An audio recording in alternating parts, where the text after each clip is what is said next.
Ufaransa, Ujerumani na Uingereza zalaani vitisho vya Iran dhidi ya mkuu wa shirika la kimataifa la kudhibiti nishati ya nyuklia.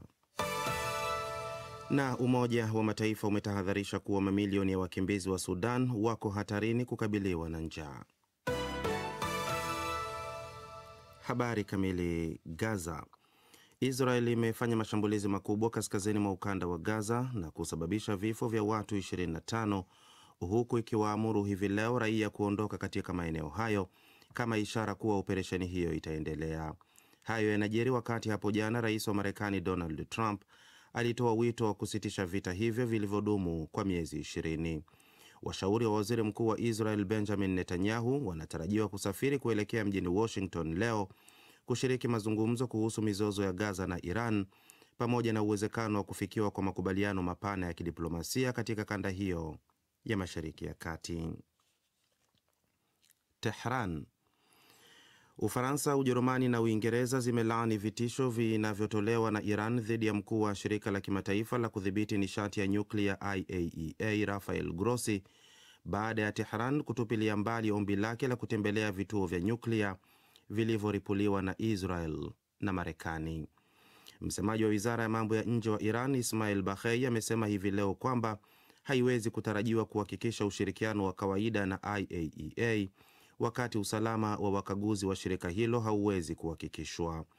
Iran imesema si tishio kwa mkuu huyo wa IAEA, lakini inamtuhumu Grossi kwa kuchochea mashambulizi ya kwanza ya Israel kufuatia taarifa zinazokinzana alizozitoa kwenye Baraza la Usalama la Umoja wa Mataifa, akitaja kuwa Iran ilikuwa ikikaribia kuwa na idadi ya kutosha ya madini yaliyorutubishwa, lakini haikuwa na nia ya kutengeneza silaha za nyuklia.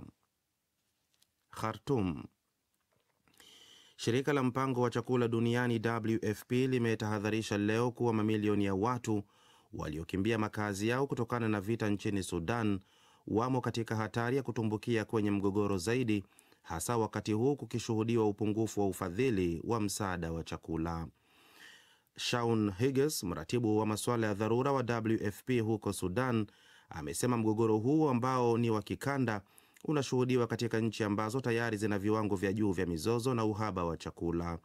Shirika hilo limetahadharisha pia kuwa msaada kwa wakimbizi wa Sudan walioko Misri, Ethiopia, Libya na Jamhuri ya Afrika ya Kati huenda ukasitishwa kwa miezi ijayo kutokana na ukosefu wa ufadhili. Tangu Aprili mwaka 2023, vita kati ya jeshi la Sudan na wapiganaji wa kundi la RSF vimesababisha mzozo mkubwa zaidi wa wakimbizi duniani, huku zaidi ya watu milioni 10 wakiwa wakimbizi wa ndani na wengine milioni 4 wakikimbilia nje ya nchi, hasa katika mataifa ya Chad, Misri na Sudan Kusini. Ni taarifa ya habari za ulimwengu inayokujia moja kwa moja kutoka idhaa ya Kiswahili ya DW mjini Bonn. Moscow. Vikosi vya Urusi vimechukua udhibiti wa kijiji cha kwanza mashariki mwa Ukraine katika mkoa wa Dnipropetrovsk. Hayo ni kulingana na taarifa iliyotolewa na vyombo vya habari vya serikali ya Urusi pamoja na wanablogu wanaofuatilia vita hivyo. Taarifa hiyo hata hivyo haijathibitishwa na vyanzo kutoka Ukraine wala wizara ya ulinzi ya Urusi. Mara kadhaa Urusi imekuwa ikitaja kuwa tayari kusaini mkataba wa amani, lakini ikiitaka Ukraine kujiondoa kikamilifu katika mikoa 4 ambayo Moscow iliinyakua kinyume cha sheria. Hayo yanajiri wakati waziri wa mambo ya nje wa Ujerumani Johann Wadephul amewasili hivi leo mjini Kiev katika ziara ambayo haijatangazwa na yenye lengo la kudhihirisha kuwa Ujerumani inaendelea kuunga mkono mapambano ya Ukraine. Wadephul anatarajiwa kukutana na rais wa Ukraine Volodymyr Zelensky na waziri wa mambo ya nje wa Ukraine Andriy Sybiha. Na hatimaye Madrid. Uhispania itakuwa mwenyeji wa kongamano la kimataifa juu ya ufadhili kwa ajili ya maendeleo lililoanza hivi leo katika mji wa kusini mwa Uhispania wa Sevilla. Viongozi wa dunia wakiwemo marais na mawaziri wakuu 70 wanasaka njia za kukabiliana na pengo linalozidi kuongezeka baina ya nchi tajiri na masikini, na wanatarajia kukusanya trilioni za dola zinazopaswa kutumika kuliziba pengo hilo kufikia mwaka 2030. Marekani chini ya utawala wa Rais Donald Trump, ambayo ilikuwa mfadhili mkuu, imesusia kongamano hilo la siku 4 linalofanyika wakati mataifa mengi yakiwa yameelemewa na mizigo ya madeni kuporomoka kwa uwekezaji, kupungua kwa misaada ya kimataifa na kuongezeka kwa vikwazo vya kibiashara. Na huo ndio mwisho wa taarifa hii ya habari za ulimwengu kutoka DW hapa mjini Bonn. Na sasa ni kurejeshe kwake Saumu Njama kwa uchambuzi wa ripoti zetu. DW Dunia Yetu Leo Mchana. Asante sana Bakari Ubena kwa kusoma habari za DW. Na sasa msikilizaji na mtazamaji, tuangazie yale tuliyoyapa kipaumbele mchana huu. Makumi ya Wapalestina wameuawa kwenye ukanda wa Gaza. Rais wa Marekani Donald Trump amesema hakuna mazungumzo yoyote yanayoendelea kati ya Washington na Tehran. Vile hii leo Jamhuri ya Kidemokrasia ya Kongo inaadhimisha miaka 65 ya uhuru. Kwa haya na mengine mengi, msikilizaji na mtazamaji, na kusihi salia nasi. Tunasikika mubashara kupitia redio wa shirika, vile tuko live kupitia chaneli yetu ya YouTube pamoja na Facebook. Tafuta DW Kiswahili. Usisite pia kutuandikia maoni yako kupitia mitandao hiyo pamoja na Instagram. Usisahau pia tuko kule katika mtandao wa TikTok. Endelea kutufuatilia. Basi moja kwa moja sasa tuanzie na safu ya uchambuzi wa ripoti. Makumi ya Wapalestina wameuawa kwenye ukanda wa Gaza kutokana na mashambulizi yanayoendelea kufanywa na Israel, huku maelfu wengine wakilazimika kukimbia nyumba zao baada ya Israel kuamuru kuondoka katika maeneo wanayopanga kushambulia. Haya yameshuhudiwa katika wakati rais wa Marekani ametoa rai ya kufikiwa makubaliano ya kumaliza vita vilivyodumu kwa miezi 20. Zaidi anasimulia Rashid Chilumba. Idara inayoshughulikia usalama wa raia kwenye ukanda wa Gaza imesema watu 35 wameuawa na vikosi vya Israel jana Jumapili, ikiwemo 11 waliouawa karibu na vituo viwili vya kugawa misaada ya kiutu vinavyosimamiwa na wakfu ulioanzishwa kwa uungaji mkono wa Israel na Marekani. Shirika la habari la Palestina Wafa likinukuu mashuhuda ambao hawakutajwa majina limesema watu hao waliuliwa karibu na vituo viwili vya kutoa misaada, kimoja katikati mwa Gaza na kingine kwenye mji wa kusini wa Rafah. Wakfu na usambaza misaada hiyo umesema umekuwa ukigawa mahitaji bila tukio lolote na umelituhumu kundi la Hamas linalotawala ukanda wa Gaza kuwa chanzo cha kuvuruga usambazaji misaada. Mbali ya ripoti za mauaji hayo karibu na vituo vya misaada, mashuhuda wengine wamesema watu 11 wamepoteza maisha baada ya nyumba ya makazi kushambuliwa na kombora la Israel kwenye eneo la Jabalia kaskazini mwa ukanda wa Gaza. Taarifa hizo hazikuweza kuthibitishwa na vyanzo huru vya habari, lakini jeshi la Israel lilipoulizwa kuhusiana na mashambulizi hayo yanayowalenga raia limesema linachunguza madai hayo. Vifo hivyo vilivyoripotiwa vimetokea wakati maelfu ya familia za Palestina zimehama makazi yao kaskazini mwa Gaza na eneo la Jabalia kuitikia amri iliyotolewa na jeshi la Israel. Jeshi hilo liliamuru watu kukusanya walichonacho na kuondoka maeneo hayo ili kupisha mashambulizi iliyotaka kuyafanya. Tangu kuzuka kwa vita miezi 20 iliyopita, Wapalestina wanaoishi kwenye ardhi hiyo ndogo ya Gaza wamekuwa wakiamriwa kuyahama maeneo yao kila wakati, wakiondoka na vitu vichache, na pale wanaporejea hukuta karibu kila kitu kimeharibiwa. Mmoja wa wale walioitikia amri ya jeshi la Israel jana Jumapili, Saria Badra, amesema, kama unavyoona, hakuna unga, hakuna mahitaji, hakuna chakula wala maji. Tunahama kutoka eneo moja hadi jingine. Kosa letu ni lipi, Mungu wangu? Tumefanya nini kustahili haya? Tunateseka kwa maumivu, sote tunaumwa. Tunaomba mtu atutafutie suluhisho la haya. Hayo ya kijiri, viongozi wa Israel hawaoneshi dalili ya kumalizika vita hivyo vilivyozuka Oktoba 7 mwaka 2023 pale kundi la Hamas lilipoivamia Israel na kuwaua watu wapatao 1200. Waziri Mkuu wa Israel Benjamin Netanyahu amesema bado wamedhamiria kulishinda kundi la Hamas na kuwarejesha mateka wa nchi hiyo walio mikononi mwa kundi hilo. Hata hivyo, shinikizo linaongezeka kwa utawala mjini Tel Aviv kuvifikisha mwisho vita hivyo. Rais Donald Trump wa Marekani hapo jana alitoa rai ya kufikia mkataba wa kumaliza vita. Aliandika kwenye ukurasa wa mtandao wake wa kijamii wa Truth Social akihimiza hilo na kuashiria litasaidia kuokoa mateka wa Israeli walio hai. Hata hivyo, matumaini miongoni mwa Wapalestina ni madogo, ikitiliwa maanani kwa msimamo wa serikali ya Israel ni kuendeleza vita hadi kutimiza lengo wanalosema kuwa ni kulitokomeza kabisa kundi la Hamas.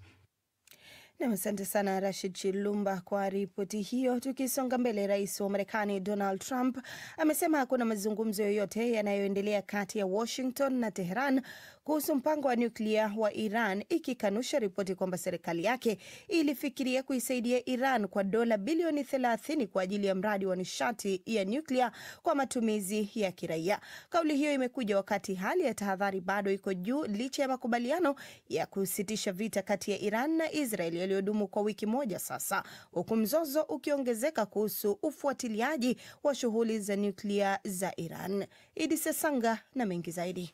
Iran imeweka masharti makali ya kurejea mezani na Marekani, ikisema hakuna mazungumzo yatakayofanyika endapo Marekani itaendelea na mashambulizi ya kijeshi. Naibu waziri wa mambo ya nje wa Iran, Majid Takht Ravanchi, ameeleza kuwa ingawa Marekani kupitia wapatanishi wake imeonyesha nia ya kurejea kwenye meza ya mazungumzo, haijaweka bayana ikiwa inasitisha mashambulizi au la. Hali hii inajiri wiki moja baada ya Marekani kusimamia usitishaji wa mapigano kati ya Iran na Israeli kufuatia siku 12 za mashambulizi makali. Israeli kwa msaada wa Marekani ilishambulia vituo vya nyuklia vya Fordo, Natanz na Isfahan. Rais Trump alisema maeneo hayo yalisambaratishwa, lakini ripoti ya awali ya idara ya ujasusi ya jeshi la Marekani DIA ilisema uharibifu ulikuwa mkubwa, lakini si wa kuangamiza kabisa. Mkurugenzi mkuu wa shirika la kimataifa la nishati ya atomic IAEA, Rafael Grossi, alithibitisha kuwa baadhi ya uwezo wa urutubishaji wa urani umeharibiwa, lakini akaonya kuwa Iran inaweza kuanzisha tena shughuli hizo ndani ya miezi michache ikiwa wakaguzi hawataruhusiwa kufanya tathmini huru. Iran hata hivyo imekataa ombi la Grossi la kutembelea maeneo hayo yaliyoshambuliwa, ikimshutumu kwa kusaliti majukumu yake kwa kushindwa kulaani mashambulizi ya Marekani na Israeli. Wiki iliyopita wabunge wa Iran walipiga kura kusitisha ushirikiano na IAEA, hali iliyozua wasiwasi mkubwa wa kimataifa. Nchi tatu za Ulaya, Ufaransa, Ujerumani na Uingereza zimejitokeza hadharani kulaani vitisho dhidi ya Grossi na kusisitiza kuunga mkono kazi za shirika hilo. Balozi wa Iran katika Umoja wa Mataifa, Amir Said Iravani, alikanusha kuwepo kwa vitisho vyovyote dhidi ya wakaguzi wa nyuklia, akiiambia televisheni ya CBS kwamba wapo katika hali salama ingawa kazi yao imesimamishwa. Katika hatua nyingine, Iran imetangaza idadi ya watu waliouawa katika shambulio la Israeli dhidi ya gereza la Irvin Juni 23, akiwemo mwendesha mashtaka mkuu Ali Ghabatkar. Ikimnukuu msemaji wa idara ya mahakama Asghar Jahangir, televisheni ya taifa ya Iran imesema, msemaji wa mahakama amesema hadi sasa watu 71 wameuawa katika shambulio la Wazayuni dhidi ya gereza la Evin. Bwana Jahangir ameongeza kuwa mbali na maafisa wa gereza, mashahidi walijumuisha askari, wafungwa na familia zao. Majirani wa gereza pia wameathirika vibaya. Katika kile kinachoonekana kuwa ongezeko la mvutano wa kidini na kisiasa, kiongozi mashuhuri Ayatollah Nasser Makarem Shiraz alitoa tamko la kidini akisema kutishia maisha ya kiongozi mkuu wa Iran ni dhambi inayostahili adhabu ya kifo. Tamko hilo lilifuatia kauli ya Trump kwamba Khamenei ni mlengwa rahisi, ingawa bado hawajaamua kumshughulikia. Ni sauti yake Idi Sesanga. Tuangazie sasa mzozo kati ya Urusi na Ukraine. Urusi imefanya mashambulizi yake makubwa zaidi ya anga dhidi ya Ukraine tangu vita vilipoanza, hali inayodhihirisha ongezeko hatari la mzozo huu ambao sasa unaingia mwaka wa 4. Maafisa wa Ukraine wamethibitisha kuwa Moscow ilifanya jumla ya mashambulizi 537 ya angani usiku kucha, yakiwemo ya droni na makombora katika wimbi la uharibifu lililolenga maeneo ya kijeshi na ya kiraia kwa pamoja. Mashambulizi hayo yamekuja huku juhudi za kidiplomasia zikiendelea kuyumba na hivyo kuzidisha mashaka kuhusu uwezekano wa kufikiwa kwa suluhu kwa njia ya mazungumzo. Thelma Mwadzaya anaarifu zaidi. Jeshi la anga la Ukraine liliripoti kuwa kati ya silaha 537 zilizorushwa, 249 zilidunguliwa angani na 226 ziliharibiwa, yumkini kupitia mfumo wa kuzipoteza kwa mawimbi ya kielektroniki. Silaha zilizobaki zilisababisha uharibifu mkubwa, baadhi zikilenga miundombinu muhimu. Kiwango na uratibu wa mashambulizi hayo vinaashiria kuongezeka kwa kampeni ya Urusi na kuonesha dhahiri kuwa Kremlin haina nia ya kupunguza mashambulizi. Katika kujibu mashambulizi hayo, mamlaka za Ukraine zimethibitisha kuwa rubani mmoja wa ndege aina ya F-16 kutoka Marekani aliuawa alipokuwa akifanya mashambulizi ya ulipaji kisasi. Kifo cha rubani huyo kimekuwa ishara ya utegemezi unaokuwa wa Ukraine kwa msaada wa kijeshi kutoka magharibi na gharama kubwa ya kibinadamu inayolipwa wakati Moscow inaongeza mashambulizi yake ya usiku. Waziri mpya wa mambo ya nje wa Ujerumani Johann Wadephul aliwasili Kiev mapema Jumatatu kwa ziara ya kushtukiza ya kwanza tangu achukue wadhifa huo, akiwa amesafiri kwa treni pamoja na wawakilishi wa sekta ya silaha ya Ujerumani. Ziara ya Wadephul ilikuwa na lengo la kuthibitisha tena dhamira ya Berlin ya kuunga mkono Ukraine kijeshi na kidiplomasia. Sababu za kiusalama zilifanya safari hiyo iwe siri hadi alipowasili. Akiwa Kiev, Wadephul alitoa kauli kali kuhusu nia za Urusi, akisema kuwa Rais Vladimir Putin anataka Ukraine jisalimishe kabisa. Alilaani mashambulizi yanayoendelea kutoka Urusi na akaahidi kuendeleza msaada wa kijeshi kutoka Ujerumani, ikiwemo usafirishaji wa silaha na msaada wa vifaa kwa ajili ya kuimarisha ulinzi wa Ukraine. Ningependa kusisitiza dhamira ya serikali ya Ujerumani kuendelea kuisaidia Ukraine. Nchi hii kwa sasa inakumbwa na mashambulizi mabaya. Putin anaonekana kutumia hali ya mwelekeo wa dunia kuelekea Mashariki ya Kati kuendeleza vita vyake hapa ambavyo vinaendelea kukiuka sheria za kimataifa. Hatupaswi kumruhusu kufanya hivyo. Wakati huo Urusi imedai kuwa mifumo yake ya ulinzi wa anga ilifanikiwa kudungua droni 16 kutoka Ukraine usiku huo huo. Msemaji wa Kremlin Dmitry Peskov alizungumzia matarajio ya mazungumzo ya amani, akisisitiza kuwa kasi ya mazungumzo inategemea utayari wa Kiev kushiriki, ufanisi wa upatanishi wa Marekani na hali ya kijeshi ilivyo uwanjani. Peskov alisisitiza kuwa Urusi haitolazimishwa kuingia kwenye mazungumzo kwa vitisho au shinikizo la nje. DW tunavuma kwa kishindo.